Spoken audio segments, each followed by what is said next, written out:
ଏବେ ଆଞ୍ଚଳିକ ପାଣିପାଗ ବିଜ୍ଞାନ କେନ୍ଦ୍ର ପକ୍ଷରୁ ଏକ ବଡ଼ ଖବର ସାମ୍ନାକୁ ଆସିଛି। ଆଜି ଏବଂ କାଲି ରାଜ୍ୟରେ ଅଧିକାଂଶ ଜିଲ୍ଲାରେ ଝଡ଼ ବର୍ଷା ହେବା ନେଇ ପାଣିପାଗ ବିଭାଗର ଆକଳନ। କେଉଁ ଜିଲ୍ଲାକୁ କେତେ ପ୍ରତିଶତ ବିପଦ ଅଛି ଆସନ୍ତୁ ଜାଣିବା।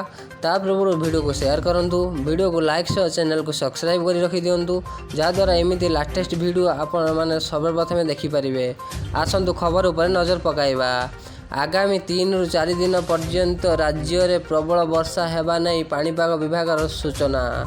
ଏହିପରି ଆଜି ଏବଂ କାଲି ରାଜ୍ୟରେ ଅଧିକାଂଶ ଜିଲ୍ଲାରେ ଝଡ଼ ବର୍ଷା ହେବା ନେଇ ଆକଳନ କରାଯାଇଛି।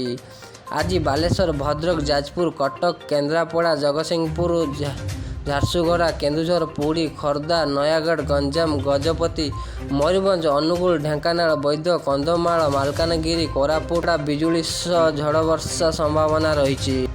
ଅନ୍ୟପଟେ ଲଘୁଚାପକୁ ନେଇ ପାଣିପାଗ ବିଭାଗ ଗତକାଲି ଏକ ବଡ଼ ଆଲର୍ଟ ଜାରି କରିଛି। ସେପ୍ଟେମ୍ବର 29 ତାରିଖରେ ବଙ୍ଗୋପସାଗରରେ ଏକ ଘୂର୍ଣ୍ଣିପ୍ରଳୟ ସୃଷ୍ଟି ହେବ ବୋଲି ପାଣିପାଗ ବିଭାଗ ପକ୍ଷରୁ ପୂର୍ବାନୁମାନ କରାଯାଇଛି।